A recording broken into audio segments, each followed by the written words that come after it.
E aí, gente, tudo bem? Sejam bem-vindos a mais um vídeo do Parabólica Segundona aí pra gente falar aí de notícias importantes aí de política internacional, política e economia internacional, logicamente. Deixa eu baixar aqui o microfone um pouquinho aqui.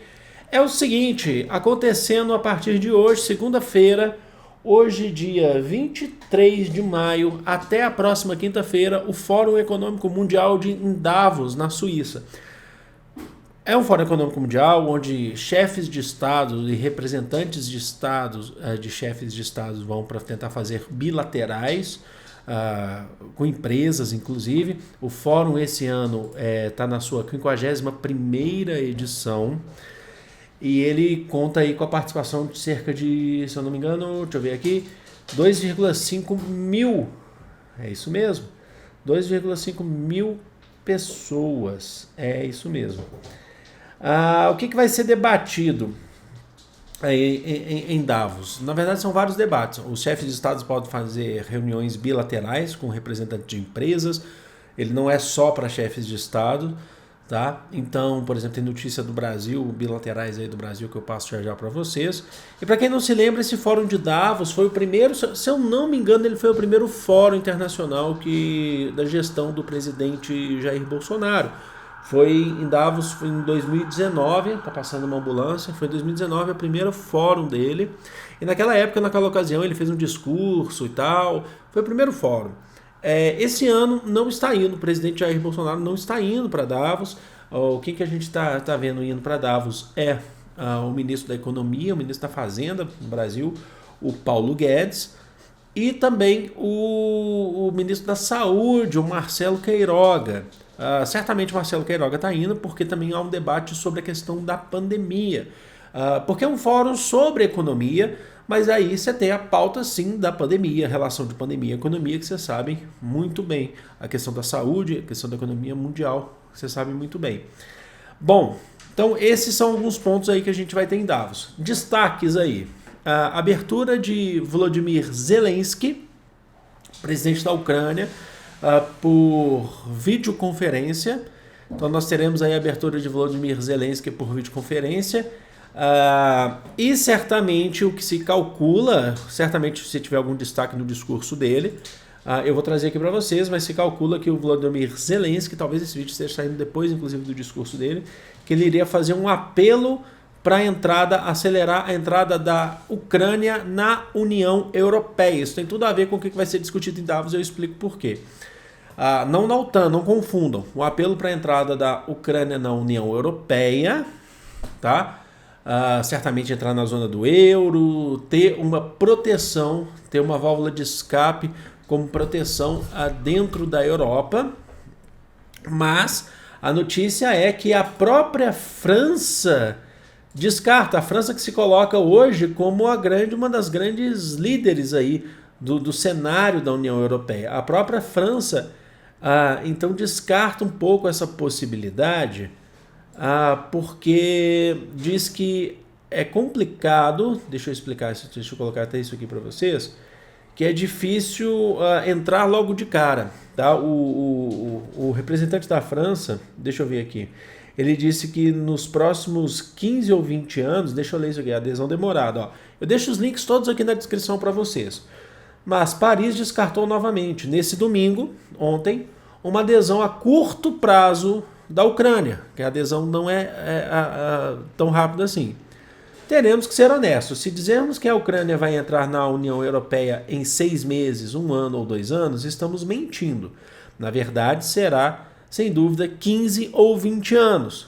É muito longo o processo, afirmou o ministro francês responsável de assuntos europeus, o Clément Bonnet. E aí você tem a possibilidade, quer ver? De colocar a União Europeia, a Ucrânia, desculpem, como um país aliado à União Europeia. Mas a participação na comunidade política europeia proposta no começo de maio pelo presidente francês Emmanuel Macron, já reeleito, ele propôs isso, é complementar a União Europeia. Não quer dizer que não é participar da União Europeia, mas é o que eles estão chamando aqui de países dentro da União Europeia de segunda classe. Tá? e pode oferecer um projeto político e concreto aos países que não estão na União Europeia e que querem se aproximar de nós, garantiu o ministro francês. Então é complementar. O Zelensky ele quer a entrada rápida para poder ter um suporte inclusive financeiro, além do que o discurso dele da abertura da conferência em Davos deve ser também pedindo mais recursos financeiros para principalmente ajuda militar e ajuda civis e por aí vai. Outro destaque ainda do Zelensky, ele afirmou esses dias, inclusive, bom passar para vocês que essa guerra ela acaba só com a condição, ela se acaba pela diplomacia, caso, olha só, o exército russo pare de matar militares ucranianos e recua, principalmente ali na região de Mariupol. Então, a gente sabe que é um jogo de xadrez, vai ser muito difícil isso acontecer. Falando da Rússia, a Rússia está excluída do Fórum de Davos, então a gente não vai ter Vladimir Putin, nem qualquer representante russo no Fórum de Davos, está excluída do Fórum de Davos. E é isso. Os debates que devem gerar em torno desse fórum são referentes a questões referentes à pandemia, economia global relacionada à pandemia, as mudanças climáticas também, que são muito importantes, que atingem diretamente a economia global.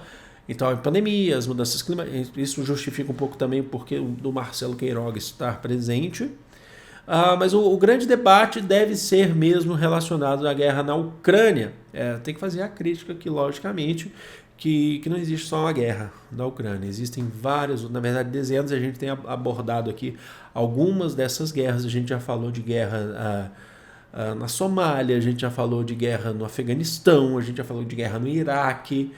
Essas guerras não são abordadas, ou pelo menos não como deveriam em Davos, como é o caso da Ucrânia, que logicamente que movimenta também a economia global, essa guerra da Ucrânia. A gente falou recentemente aqui, a gente fez vídeos aqui falando sobre a questão das commodities, dos barris de petróleo, entre outras coisas.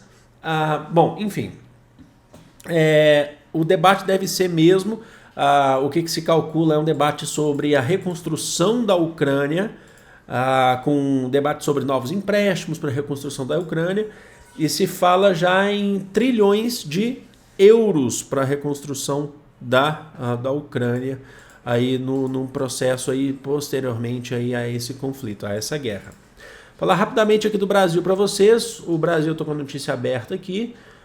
O Brasil vai estar em Davos, a participação, lembrando que eu deixo os links para vocês, com o Paulo Guedes e o Marcelo Queiroga. Amanhã não, de segunda-feira, hoje, o Paulo Guedes já tem uma reunião com o Martin Escobari, que é o representante, chefe, gestor da General Atlantic, que é uma empresa que administra aí 86 bilhões na América, e também com membros aí representantes do banco digital Neon, e também Local Web, além do que ele participa de um jantar com representantes da BTG Pactual, né? Tô lendo aqui só a reportagem para vocês, que acontece em um hotel em evento paralelo ao Fórum Econômico Mundial. O evento ele é uma forma de você chegar e fazer também reuniões bilaterais mundial. O banqueiro André Esteves, que em abril voltou ao comando do Conselho do Banco, está participando do evento, tá? Então o Brasil vai estar representando lá pelo ministro da Fazenda, Paulo Guedes. O Brasil está vivendo uma crise econômica, o mundo vive uma crise econômica, e o Brasil, a gente sabe o quanto que é isso. Já fiz vídeo aqui sobre isso, já fiz charge sobre isso. Vamos ver o que sai aí dessas reuniões. Importante destacar então que o Brasil está representando lá pelo Paulo Guedes, mas vamos ver o que vai acontecer, porque certamente a gente está vivendo uma crise econômica pesadíssima e certamente essa crise não vai se resolver tão cedo. Tá bom? É isso. Eu vou ficando por aqui. Eu amo vocês. De todo o coração do mundo. Tivendo notícias aí, discurso de Zelensky, alguma coisa que acho que é importante trazer para vocês terem conhecimento, eu faço o vídeo e trago para vocês. Grande beijo. Fui!